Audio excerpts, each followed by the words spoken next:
Ok, écoute-moi très attentivement mon ami. Voici le marché. D'abord, pour voler le diamant, tu dois te rendre sur une île isolée. Elle n'existe sur aucune carte et elle est interdite aux gens ordinaires. Le diamant se trouve au cœur de cet endroit, dans un bunker souterrain profond et bien gardé. C'est impossible d'y accéder par l'entrée principale, mais heureusement, il y a aussi une prison secrète sur l'île. Tu peux t'y rendre en tant que prisonnier et t'échapper par le tunnel souterrain. Ce tunnel te mènera dans le bunker. Ensuite, tu devras trouver le diamant. Tu auras très peu de temps pour toute l'opération. Quand tu auras terminé, un bateau t'attendra dans la partie sud de l'île. Fais tout correctement et suis le plan. Et ainsi, tu ne rencontreras aucun problème. C'est compris? C'est bon, allons-y. Toi et d'autres prisonniers montez dans un hélicoptère et volez vers l'île. Tu es menotté. À un certain moment, l'hélicoptère commence à trembler. Le pilote dit que vous tombez. Il met un parachute et saute de l'hélicoptère. Jette un coup d'œil autour de toi et décide de ce que tu vas faire ensuite. Plus vite! Tu vois les clés des menottes accrochées près de la cabine. Tu te débarrasses alors de celles-ci. Les prisonniers te demandent de les libérer aussi. Mais attention, ces gens sont dangereux. Ils disent tous les trois qu'ils savent piloter un hélicoptère.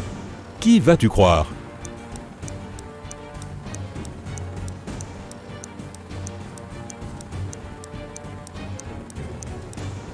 Ce mec a un tatouage avec un hélicoptère sur sa jambe. C'est peut-être un bon pilote. Tu lui enlèves les menottes et il admet qu'il a menti. Aucune de ces personnes ne sait piloter un hélicoptère. Il ne reste qu'un seul parachute. Le prisonnier te pousse sur le côté, attrape le parachute et saute de l'hélicoptère qui est en train de tomber. Tu décides de libérer aussi les autres prisonniers. Que vas-tu faire ensuite? Sauter sans parachute? Essayer de faire atterrir l'hélicoptère tout seul?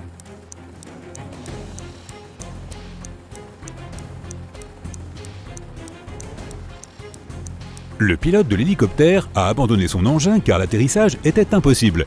Donc, tu ne réussiras pas non plus. Tu dois sauter. Tu as survolé l'océan, tu te souviens? De plus, l'hélicoptère tombe, donc la hauteur n'est plus si importante. Tu sautes dans l'eau et tu nages vers la côte. Soudain, tu remarques l'aileron d'un requin. Il s'approche rapidement de toi. Que vas-tu faire? A. Essayer de nager vers le bord aussi vite que possible. B. Ne pas nager du tout et flotter dans l'eau. C. Plonger et commencer à agiter les mains pour faire fuir le requin.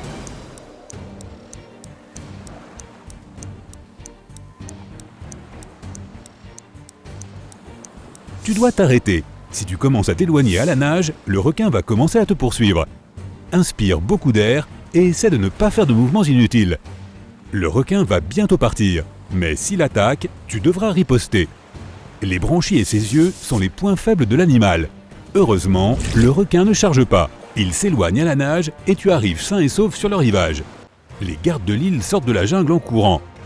L'un des prisonniers qui était avec toi dans l'hélicoptère se cache dans les buissons et t'invite à le rejoindre. Où vas-tu aller?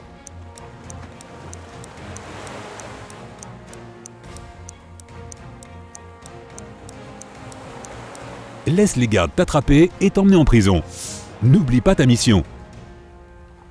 Il t'habille avec une chemise jaune et t'emmène. Tu vois beaucoup de gens dangereux. Tu es assis à table en train de déjeuner.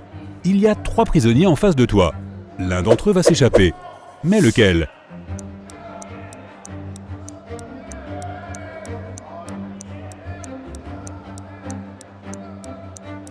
Cet homme avec le livre. Une lime en métal lui sert de marque-page. Aujourd'hui, il va aussi essayer de s'échapper. Le tunnel souterrain qui mène de la prison au bunker se trouve sous la buanderie. Tu dois sortir de ta cellule pour y aller. Pour ce faire, tu dois récupérer la lime en métal et crocheter la serrure. Tout le monde sort dans la cour pour se promener. Tu suis l'homme avec le livre. Il s'assied sur le banc et cache le livre sous le siège. Tu dois le distraire pour mettre la main sur le livre. Tu peux utiliser un ballon de basket, des haltères ou des cartes. Que vas-tu faire?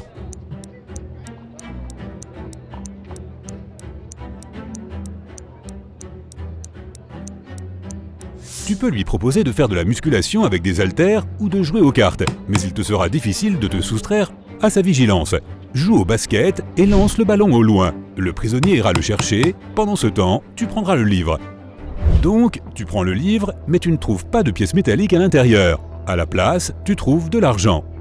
Il semblerait que ce type ait vendu l'outil à un des autres prisonniers. Tu mets l'argent dans ta poche et regardes autour de toi dans la cour.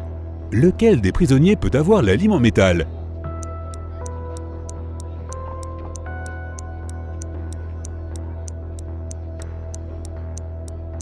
Ce type appuie ses doigts sur la manche de sa chemise. Apparemment, il dissimule l'outil à cet endroit. Tu es sur le point de t'approcher de lui, mais un des prisonniers commence à se battre. Les gardes essaient d'empêcher une émeute. Dans ce chaos, quelqu'un te frappe à la tête et tu perds connaissance. Tu te réveilles dans une chambre d'hôpital. Oh non, il ne te reste presque plus de temps. Les portes sont verrouillées, plusieurs agents de sécurité se promènent. Comment peux-tu entrer dans la buanderie?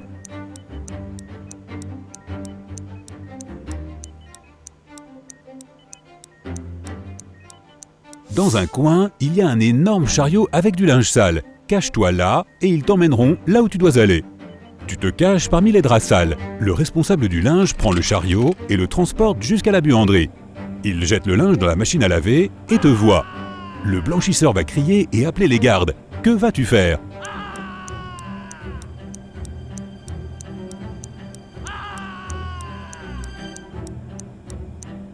Tu as de l'argent, tu te souviens? Tu peux payer pour son silence. Tu déplaces une des machines à laver et tu trouves une trappe en dessous. Tu rentres à l'intérieur et tu traverses le tunnel. Il fait très froid, humide et sombre. Enfin, tu arrives dans une petite pièce, il n'y a ni porte ni fenêtre, seulement des murs de briques. Que vas-tu faire? Tu ne peux pas revenir en arrière.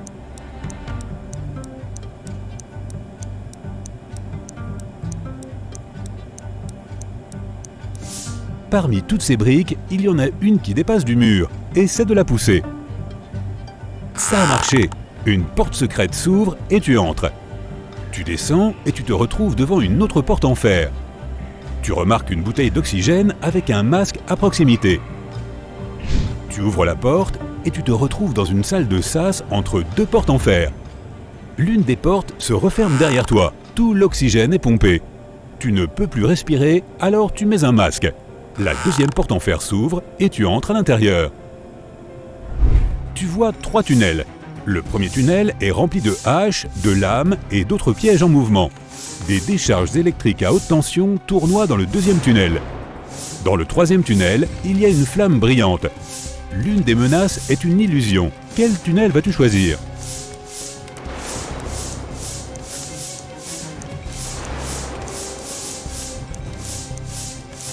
Il n'y a pas d'air dans la pièce, ce qui signifie que le feu ne peut pas brûler ici. La flamme est un hologramme.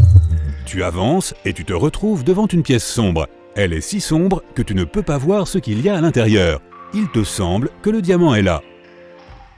Stop! Quel est ce diamant? Qui t'a donné cette mission? Qu'est-ce que tu fais ici? Qu'est-ce qui se passe? À cet instant, une force inconnue te pousse en avant. Tu marches dans le néant et tu tombes. Tu te retrouves à flotter dans l'espace. Tout est froid et effrayant. Tu te sens minuscule dans cet univers sans limite. Soudain, tu vois quelque chose qui brille. Est-ce une étoile ou un astéroïde? Une lumière brillante illumine l'espace noir autour de toi. « Bon travail !» dit une voix grave. Tu tends la main et tu touches la lumière. À ce moment, à grande vitesse, tu commences à voler à travers l'espace et le temps. Tu tombes rapidement et atterris dans une pièce sale. Effrayé, tu te lèves et ouvres la porte.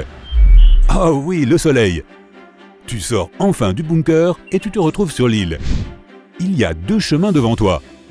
L'un mène au sud, l'autre au nord. Lequel vas-tu choisir?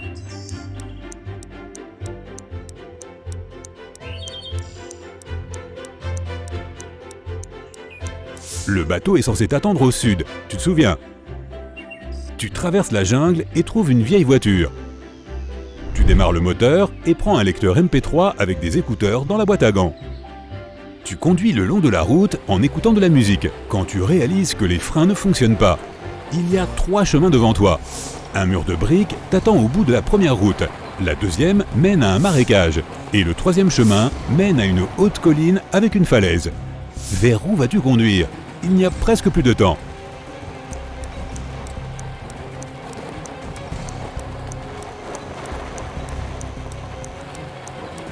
relâche la pédale de l'accélérateur et monte la colline. La voiture va commencer à ralentir et bientôt, tu seras en mesure de t'en sortir. Tu traverses la jungle et tu te retrouves sur la côte. Il y a un vieux bateau à moteur sur le sable. Tu le pousses dans l'eau, démarres le moteur et montes à bord. Après avoir voyagé pendant un certain temps, tu vois des rochers avec des épaves à côté de ces derniers. Tu ralentis et entends un magnifique chant qui vient de là. Le chant t'appelle et tu diriges ton bateau vers les rochers. Tu t'approches rapidement de cet endroit et ne peux rien faire pour arrêter l'inévitable. Que vas-tu faire ?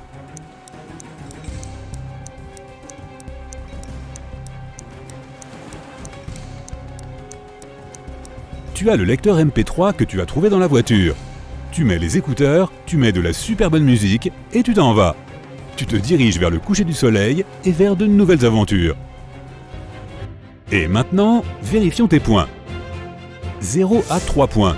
Tu ne dois absolument pas te lancer dans des aventures dangereuses. Tu pourrais réussir les premiers tests, mais tu ne passerais sans doute pas toutes les épreuves. 4 à 7 points. C'est mieux, mais tu manques toujours de confiance. Tu pourrais paniquer dans une situation extrême. Et la panique est le principal ennemi de tout aventurier. 8 à 11 points. Tu n'as pas peur du danger. Tu vas toujours de l'avant avec confiance. Mais tu dois travailler ton attention aux détails et tes capacités de raisonnement logique pour être capable de toujours te sortir du pétrin. 12 à 14 points. Tu es un véritable aventurier. Tu peux non seulement relever des défis exténuants, mais aussi survivre à des situations étranges et inexplicables qui rendraient d'autres personnes folles.